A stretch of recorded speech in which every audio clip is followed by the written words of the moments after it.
Hey everybody, welcome to the Grow Yourself podcast. I'm your host, Kevin McNulty, and this is your personal development school of growth, where each week my guests and I will bring and break down big ideas and practices that will help you learn, grow, and succeed in life. Thanks for checking us out. Now let the growth begin. Welcome everybody to another episode of Grow Yourself, your personal development school of growth. And I want to begin by telling you just a couple of very brief anecdotes here about raising kids. First, my oldest, Christina. I remember, coaching her to play tennis. She was probably about 6 or 7 at the time, and she actually played her first match. And she was playing a young girl, obviously the same age, and I was sitting on the stands, as was her father, and they really didn't know what they were doing. So we were kind of coaching them through playing the match, and everything was going pretty well. And it was a short match, and it was a very close match, but Christina lost.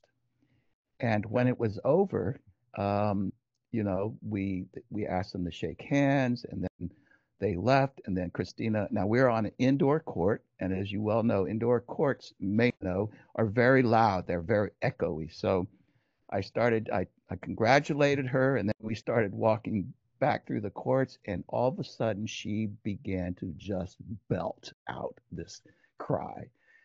And I remember thinking, oh Lord, not only is she crying loud, it's inside and it's echoing everywhere. And I have no idea what to do about this. I wasn't ready for that. I thought it was going to be all fun and giggly when it was all over, but she had this complete meltdown, and we're walking and everybody's looking. I'm like, I'm a good dad. I mean, I promise you, I'm not doing anything here.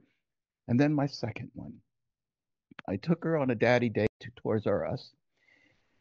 And I waited till she was old enough to appreciate it. So she's probably 4, something like this. And we get in there. To make a long story short, she decided to crawl back into where the little Jeeps are. And, you can't really be back in there. It's underneath it all. And I let her play for a moment. Then I said, come on out. And so she thought that was fun and started jumping from Jeep to Jeep. And it forced me to then crawl inside this place and take Alexandra and pull her back out. So I pulled her out, and as soon as I sat her down in the aisle, she dropped like a wet noodle. And the same thing just lit the place up. Same thing. Despite this happening with Christina, I didn't see this happening and didn't know what to do about it. But here's the thing. What I've learned about this is that, one, as I said, I wasn't ready for these moments. And if you've ever raised a child, you know what I mean. That these like emotional waves or meltdowns, they don't come at the right moment. They show up when they do, they just crash in on you. And seemingly when you're tired or distracted or just trying to get through the day.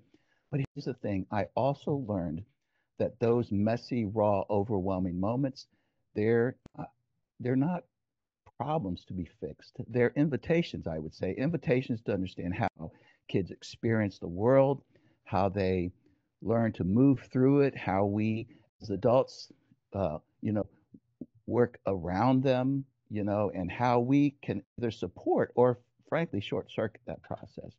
So today's episode is about just that. Not about perfect parenting, not about perfect kids, but about raising emotionally aware, grounded human beings, and and how it all starts with our own self-awareness. And yes, this episode might also help you be a little bit more prepared for those moments, unlike myself.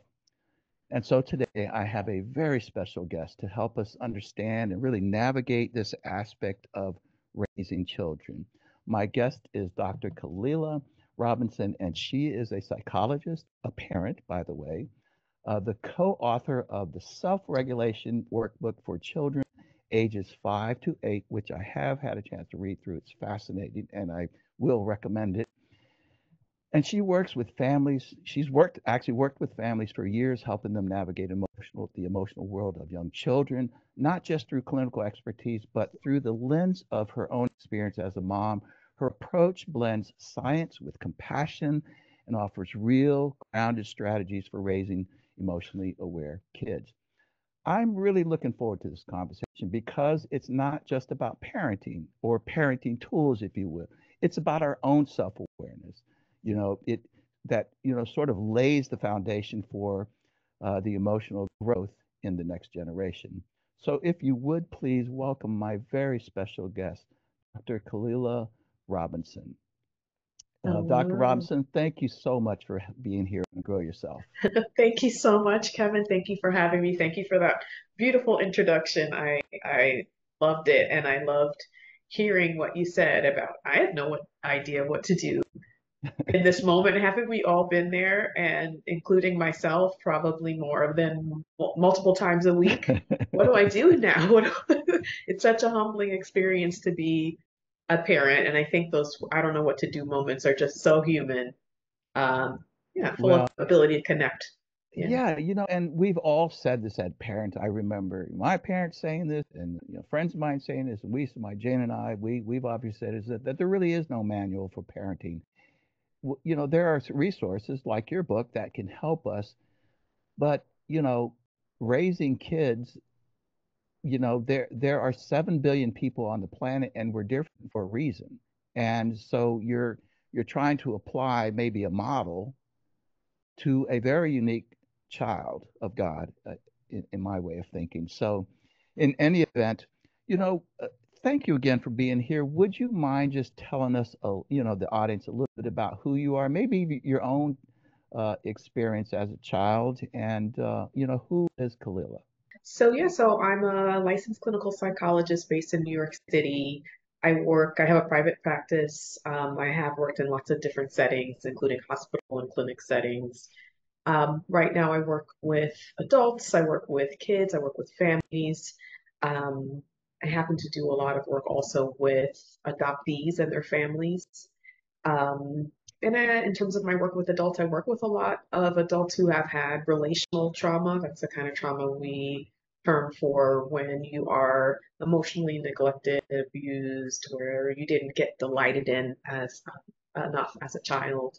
Things that happened in your childhood with the adults around you that made you feel overwhelmingly alone, or unsafe. So actually, a lot of what I've learned about child development, self-regulation in kids is through my work with adults that have had traumatic childhoods because they really remember those moments when somebody that was supposed to be there for them um, you know failed them in some way or didn't repair when there was a rupture in the relationship, and those things can affect people into their adulthood.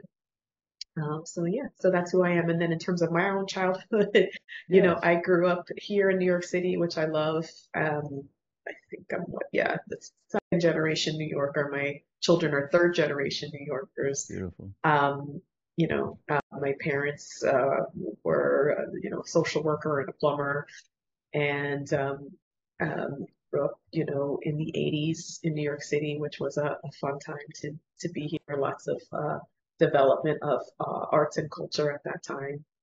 Um, and yeah, there's things that I learned from my parents as a young person that I still do today with my kids. Some of those things that you keep and some of the things that you don't keep, that you learn from your own parents. Yes.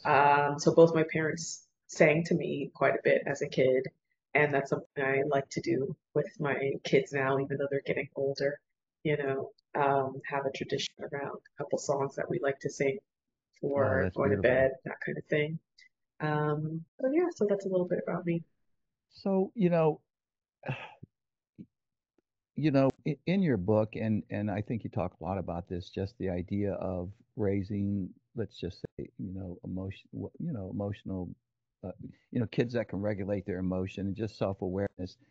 But the requirement is, if you want to put it that way, and I'm saying this, but I think you say the same thing, is that that how they arrive at this spot of being, self-aware, emotionally self-aware, emotionally intelligent as they use.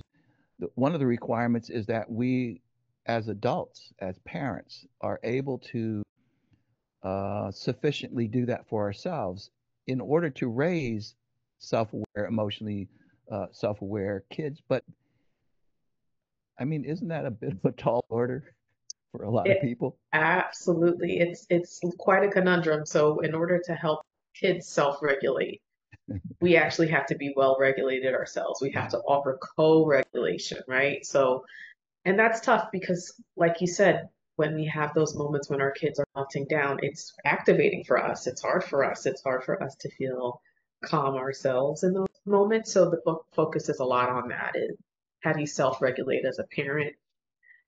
Because, right, that last thing you want to do when your child is having a tantrum is to have a tantrum yourself, right? Like, you kind of just want to be able to see Yeah. what it's like to focus on you and bringing your emotion to a place of calmer than your child in order to help them. It's almost funny to say that, huh? That that a 30-year-old ought to be calmer than their 3-year-old. Yeah, yeah, yeah, yeah, yeah. But it is in part, right? And I'm curious about this, your thoughts about this, whether we arrive at a certain place in terms of our emotional awareness or emotional intelligence, however you like to say that. Is it nature or nurture? And which one seems to have the biggest effect on us? It does seem like, I mean, it seems like my wife, she just seems to be calm about everything, and I'm a little bit more hyper, and sometimes it just feels biological. I don't know.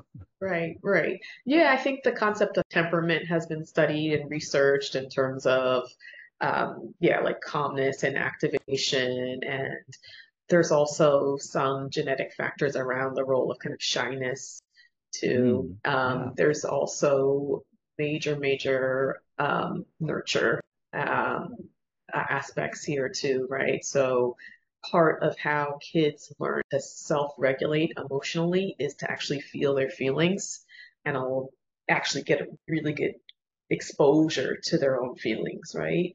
And when parents can't tolerate their child feeling sad or angry or even like really joyful and exuberant and happy, then it can cut off a child's ability to feel that feeling themselves.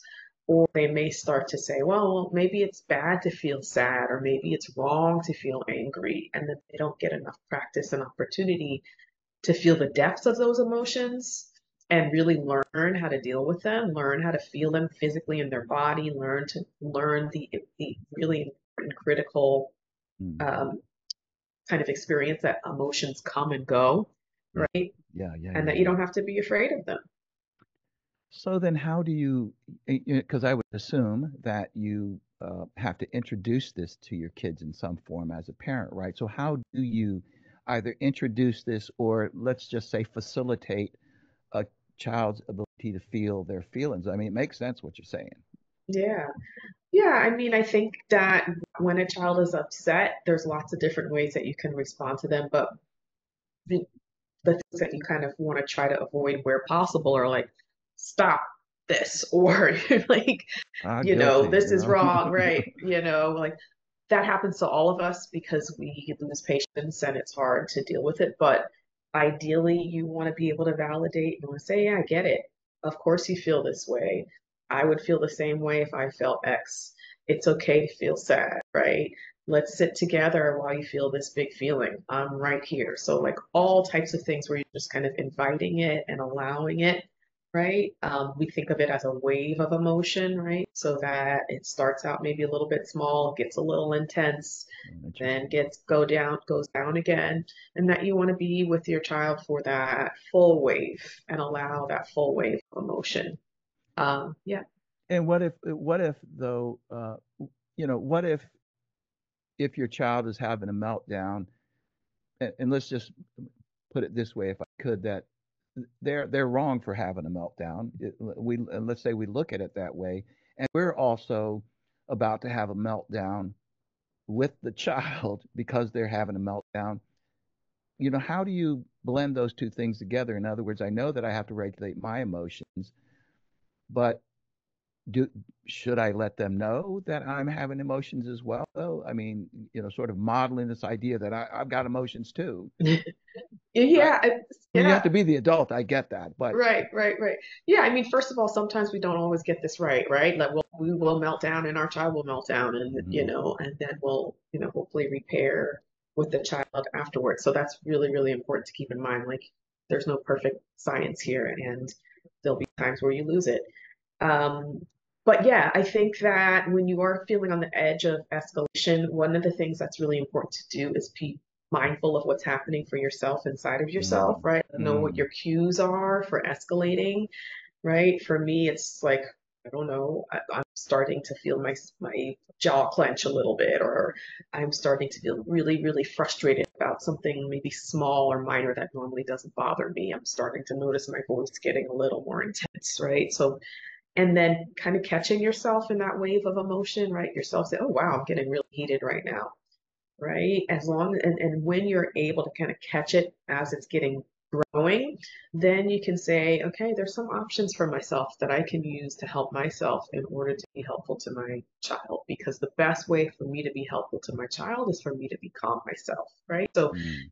you would really shift your focus at that Yeah. point as long as you can, as long as your child's safe. You shift your focus from what they're doing to what's happening inside of you and take care of yourself, right? So some people, when they're wanting to calm themselves down as a parent, will do use self-talk, right? Okay, this is a moment that I'm really heated right now. This too shall pass.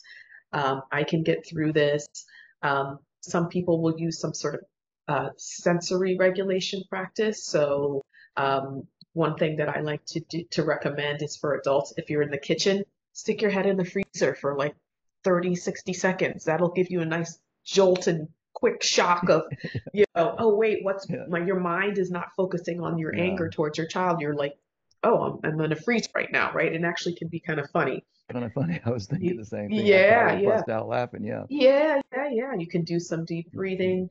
If you're really feeling on the edge and there's another adult available, you say, hey, can we switch out here because I'm needing to, you know, calm myself down, right? And call on Yeah. another adult. Dr. Robinson, let me ask you to then just sort of step back a little bit and tell us about the emotions of a child and why it's so important. I mean, I think beyond the obvious, perhaps, that we want them to be an emotionally stable child as they grow up. But, but maybe just a little bit about, a child's emotions at whatever age and what we're dealing with, if if I may. Yeah. So as we know, naturally, children feel emotions more intensely than Mm. adults. They don't have the perspective that adults do on, you know, small versus big things, right? Things can feel more catastrophic. They can feel feelings more intensely physically in their bodies, right? It can take over their bodies as opposed to adults who might manage stress kind of more as a thought versus like kind of in their Mm. physical state. Interesting. Kids don't have time sense as much. They like things can just feel bigger. My Mm. co-writer Sarah Gertsen, who's a social worker who helped contribute to the book, she was telling the story about how her daughter used to tell her, "Oh, remember when you left me at grandma's house for a month?" And she said, "What do you mean left you at grandma's house for a month? You mean the weekend? The time that I had to do a work trip, or right? So like in a child's mind, it was a Yeah. month. The adult's mind, it's a weekend. But stuff like that happens all the time. Where like you never let me eat ice cream. Meanwhile, they had ice cream 2 nights ago, or like you always say no. Meanwhile, right? So things can feel more kind of grand from a child's perspective in a I'll lot of never ways. forget that my oldest daughter one time, she was probably around 4 maybe. And something happened. It wasn't even that big of a deal, I don't think, at least in my mind. And she screams out, "This is the worst day of my life." I'm Exactly. like, "Girlfriend, you're Exactly. 4 years old. Exactly. Just E- wait." Exactly. And like this is kind of right. We kind of have to admire this about kids these days. This is Yeah. what my take on it. This is Yeah. basically the only time in your whole life where you get to have these really deep, really intense feelings, Yeah. right? You feel the full breath of them. That's what you're supposed to do at this age, right? As Yeah. opposed to an adult where you're saying, like, okay, I'm supposed to get over this. I'm supposed to move on. Let me be an adult about it, right? Kids have a lot more freedom and flexibility to say, no, this is the worst day of my life over something small. Right? And so part of, I guess, what I hear you saying is that, and it maybe does still go to the why, why they need to learn how to regulate their emotions, how to be more self-aware and self-aware of their emotions, is that we all have emotions, and some are more intense than others. Some people, they express them more intensely than others. But the bottom line is that ideally, as we grow up, we all have emotions, but some learn to regulate them. And that's sort of the point here, right? Yeah. Yeah. And Yeah. so, whether you've done that for yourself or not, it behooves you as a parent to help figure out how to help your children regulate. Absolutely. This is a lesson best learned in childhood, best started, right? It's a pretty much a Mm, lifelong lesson, but it's best started in childhood. Feel your feelings, know that they come and go. Know how to communicate your feelings. How do you express yourself? Know how to receive support and care. Know how to ask for support and care. All of those are really, really important life skills, right? Think of an adult that, feels really overwhelmed by, I don't know, kind of like failing at something, right? right. And they bottle it up and they don't talk about it, and then they're real irritable and angry, right? As opposed to somebody who's learned how to say, wow, this doesn't feel good. And how do you communicate that? And who do you turn to? And how do you take care of yourself and soothe yourself, when you're dealing with something like failing or losing at something, right? So this is a lesson best learned and best introduced to kids so that they can practice it over time. May I ask, what do you think is the number one thing that parents, let's just say, do wrong? I mean, call it, areas of growth, but that when it comes to their child's emotions. Yeah, I would say a couple of things. One is that a lot of parents don't believe that kids feel feelings deeply, or like maybe they're not bothered by certain things, or maybe they didn't notice this, or maybe they don't care about that because kids don't always express their emotions the way that adults do, right? Kids might be, I remember there was a time when my son was starting to watch a lot of movies that had like kind of kids that had lost their both of their parents, like Annie, and I don't Mm, know, he's reading Harry Potter, all these kind of orphan hmm. themed, even with Bambi. And I just had that in mind and remember us watching some of those movies. And then he started to get a lot more anxious at night, with bedtime, good night, it would be much more separation anxious. Mm. And so he never said to me, you know what, I'm really nervous about this whole concept and idea of losing parents or an orphan. He was more anxious at night. And I had to kind of interpret it and figure it out. Okay, wait a minute, maybe it's him thinking about this stuff. And we were able to have a conversation about it. But parents so one, I guess I'll say, oversight is like not really like taking it for granted that kids are learning things for the first time, seeing things for the first time that might scare them or upset them. And knowing that we as parents have to sometimes be a little bit more mindful about that and insightful about that on kids' behalf.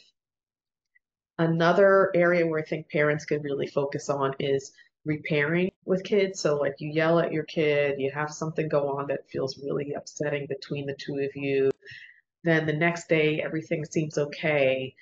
But repairing is actually really an important relational um, kind of intervention for parents and kids for any relationships, really. So, yeah, like yesterday we had a really big argument and I noticed I yelled at you and it was really and made you really upset. I was upset about it too and I'm sorry for you know overreacting or getting so Yeah, angry, I right? love that. And it seems to me, just with a statement like that, that I just could not agree more with you.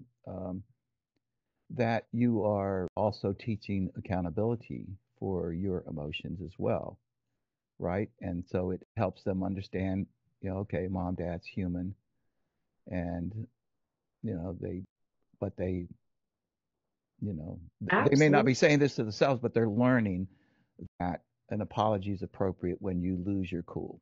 Absolutely. And the kid learns they start to learn what we want to help them learn is I'm deserving of an apology when somebody, mistreats me, right? They can walk around the world. I deserve that. I'm a dignified person. If somebody hurts me or wrongs me, hey, you know what? That means that should be addressed. That person should be held accountable, as opposed to a parent who never apologizes, never addresses anything that they may have done to upset their child intentionally or unintentionally.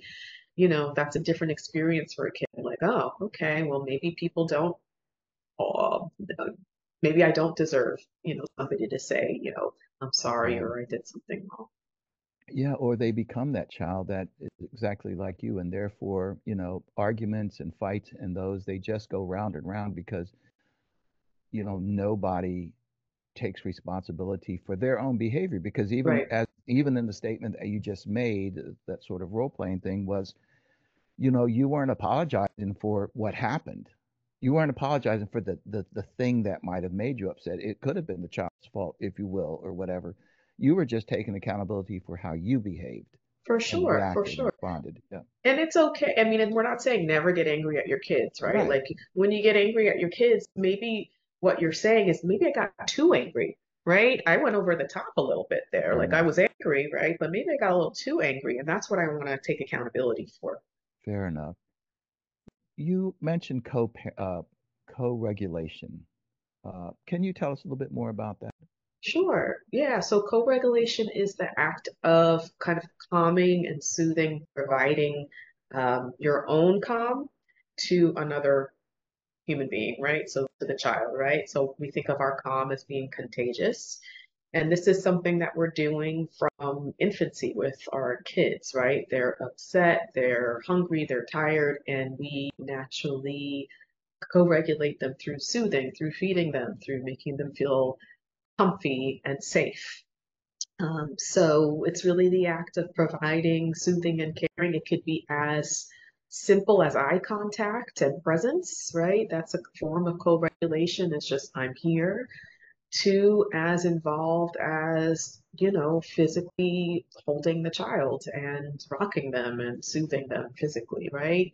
To using all different types of words and phrases to help them feel calmer systems.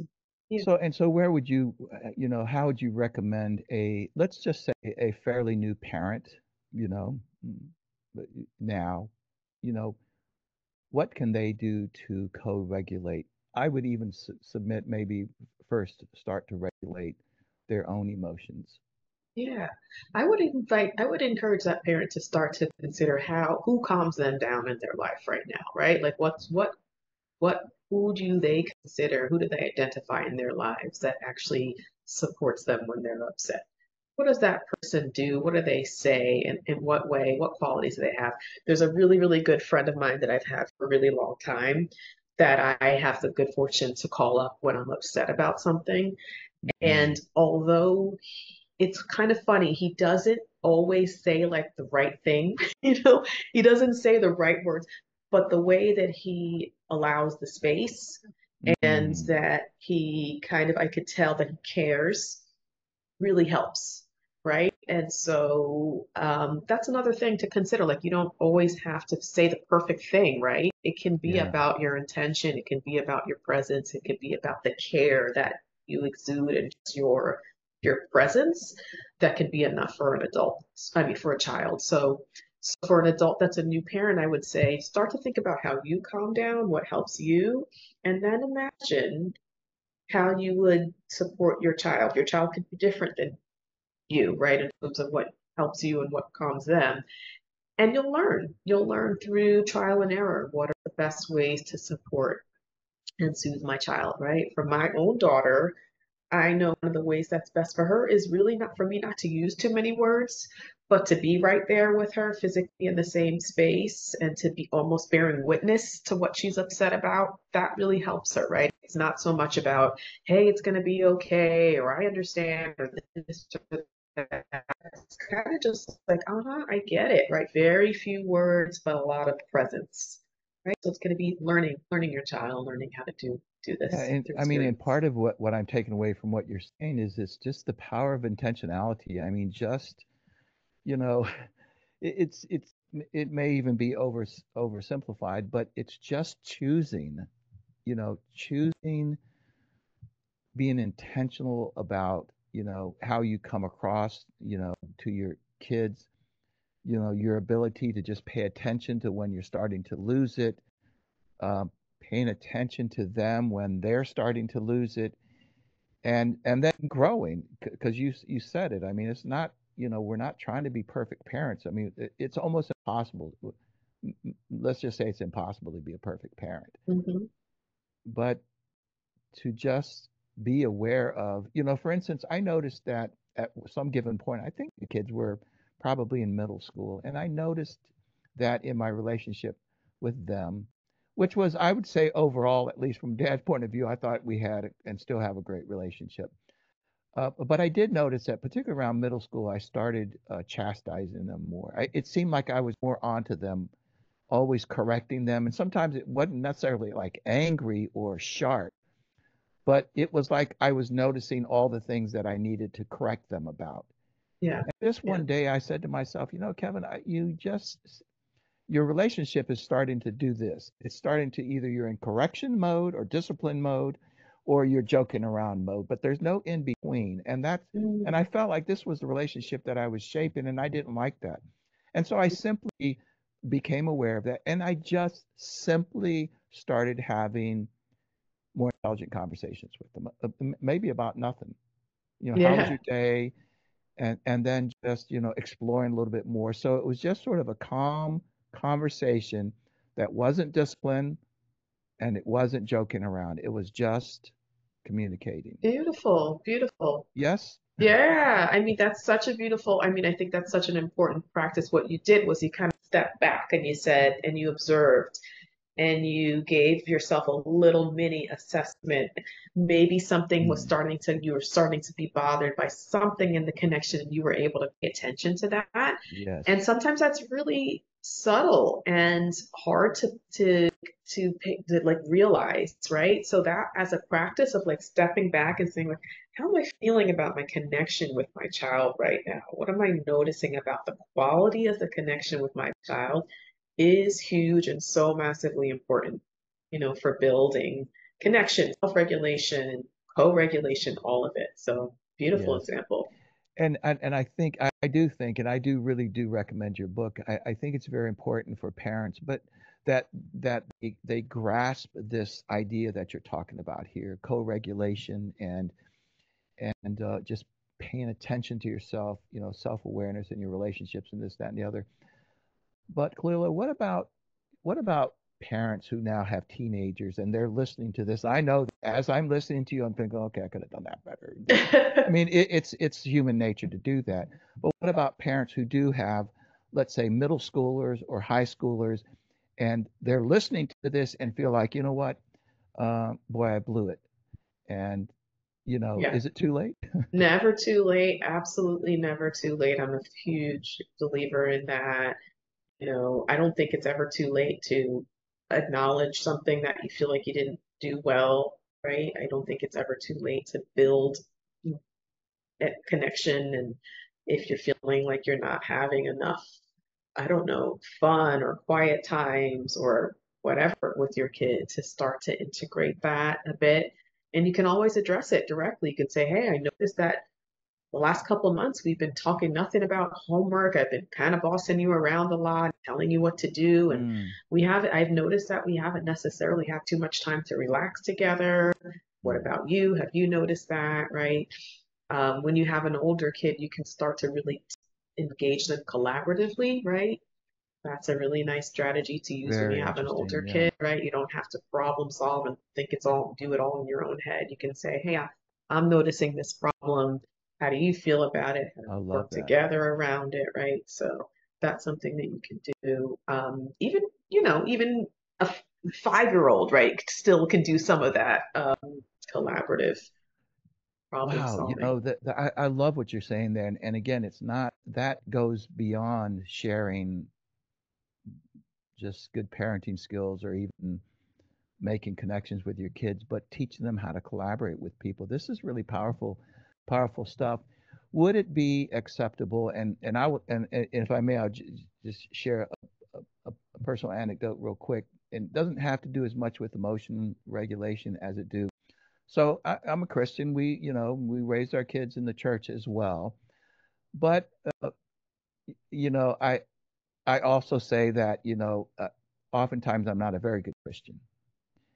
And so in raising our girls, you know, I felt on the one hand, we're raising them in the church, we're taking them to church, we're encouraging them in all of these sorts of things. However, my behaviors is not escaping them. Mhm. They're noticing them, and I can guarantee that at some point in time they're going to say, "Okay, Kristen does this, but my dad did this." And so I remember approaching both of my daughters at some point in their life when they were teenagers, basically saying, "Listen, I'm going to be really honest with you. I am not your model, Christian." And so, you know, I it for me it's even not that easy oftentimes to live this type of a life. And I don't know exactly what I said, but I was just trying to come clean and let them know that I recognize there's a you know, and that if in their mind saying, well, gee, dad's not a very good Christian, so why should I, that Mhm. they at least understand that I understand this, and that I'm not suggesting that I don't want to be that hypocrite to them. So maybe it's more ego for me than anything else, but I guess I want to say the same thing about emotional awareness and Yeah. these sorts of things. Would it be good for a parent who maybe was just been a hothead their entire life, and they've not been very responsible relative to their emotion regulation, to come clean with their kids about? I would say that it's probably most important for that person to do some adult self-reflection and get some adult support for them, right? Because maybe with kids, I would say actions speak louder than words. Fair enough. And so you really want to be able not just to say, "Hey, I'm aware of this." You want to be able to show how you're actually Working on practicing it. it in real life and working on it and showing growth and committed to it, right? So I'd say that the conversation can be there, but I would say that it would be best to be talked about once the adult has gotten their own level of adult support and Yeah. awareness and practice themselves and starts to show up in a Yes. different way with their Yes. kids, you Yes. know? No, that you're 100% correct. I mean, about the actions speak much louder than words. So tell us about your book. I want to hear about it. We've got a few minutes left here. Share anything about it that you'd like. It's a fascinating read. It really is, and well structured. I just love the four parts that you've put together there that work for the children and also the parents as well. Yeah, so thank you so much. Yeah, the book is called The Self-Regulation Workbook for Children ages 5 through 8, but it's a bit of a misnomer because the book really has a lot to do with how parents can support themselves on behalf of their kids. There are a couple different sections, so a lot of there's a section that are concepts that we introduce, like self-regulation, co-regulation, the importance of getting support as an adult, a concept called mentalization, which talks about the idea of understanding what's underneath child behaviors. And then there's a whole nother section of the book that's just strategies that you can apply, I things love. you can read quickly, and then try and practice yourself, new ideas that you may have not tried before with your kids to support their self-regulation and your own regulation. And then there's a section for parents and kids to use together, which I is thought it was actually fabulous. really Yeah. fun.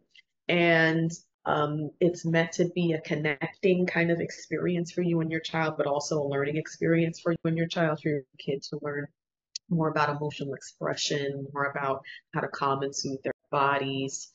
My favorite section of the book, I think, is where we interviewed 6 or 7 kids between the age of 5 through 8, and we asked them all the same question of how do they calm themselves down. and they gave an example of a time that they were upset and what they did. And we had such an amazing range of responses, including some of the kids will say, well, I didn't calm myself down. I went right to my mom and they helped me, you know? Yeah. So all types of things. Um, Yes. so the book is actually meant to be really fun and also very digestible for busy parents, busy working parents who have a lot on their Yes. plates. It's meant to be a book where you can pick up, you can read a couple pages, you can feel like you've absorbed something really valuable, as opposed to this thing that feels like, I don't know, like a heavy commitment that you have to read front to back in one sitting, right? Yes. No, it really is more like a manual almost. It just Mhm. really has that good feel that you could open it up and pick a piece that you can apply as opposed to, oh, okay, what did all that say? Yeah, yeah. Oh, that's fantastic. And Yeah. do you also speak and conduct workshops or coach or, these sorts of things? That might be on the horizon for me right now. I focused on my private practice, Okay. and I still have kind of kids on the younger side, so keeping busy with that. But I have done some talking at conferences and in the past, and we'll see what's on the horizon for Yeah. parents and families out there with some of You the know what work you're that I saying and what you're doing is so very important, Kahlila. I mean, it really is. I happen to be a middle school tennis coach. I don't teach, but I coach tennis and first of all, let's just say the lessons that I've learned, when you approach a young person who's, 11, 12, 13, they're getting crushed by their opponent, and they're about to change over and you walk to them and they're just in complete tears, you know, yeah, yeah, trying to figure out how to say the right things, you know, yeah, yeah. you get a minute and a half to say something.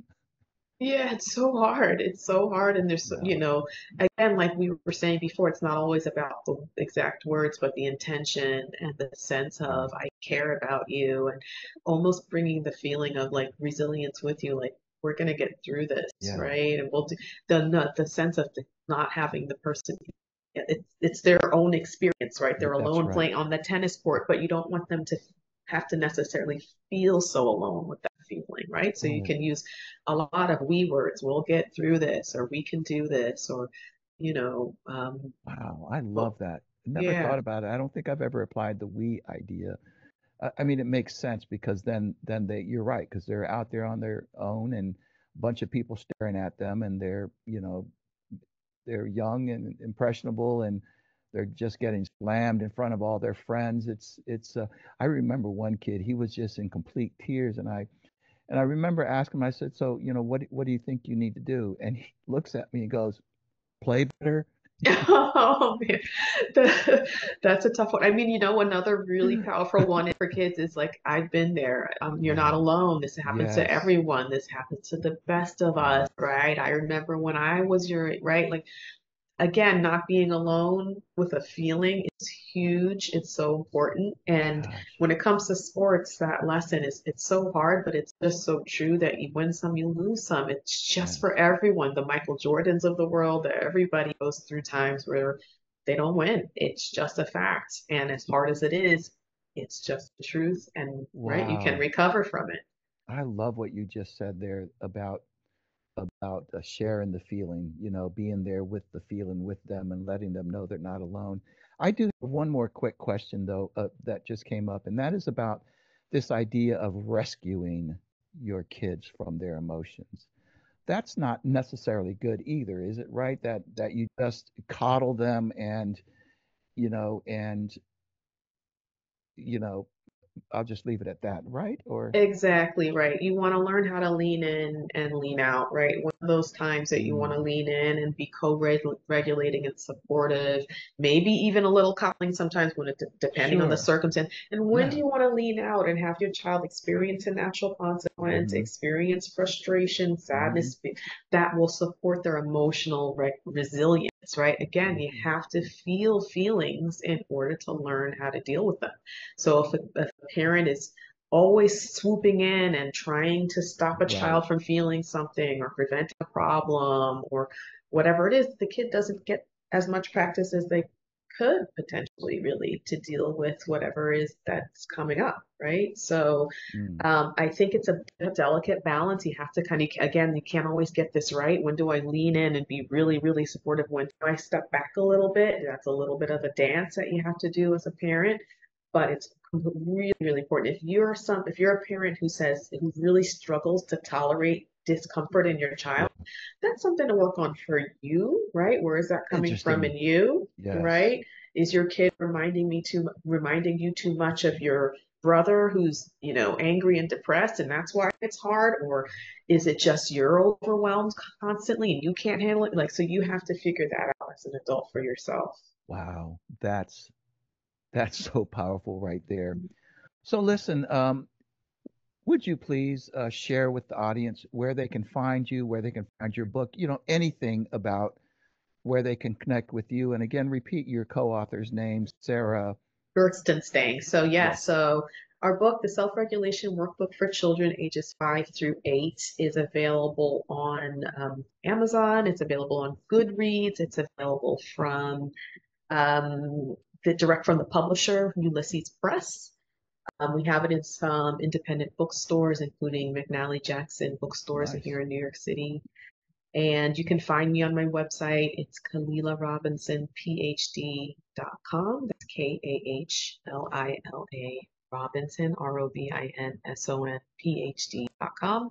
I have an Instagram account, Kahlila Robinson Outstanding. PhD. And my co-author, she and I collaborated on the book together, Sarah Gertston saying LCSW. She has her own website, so you can look her up as well.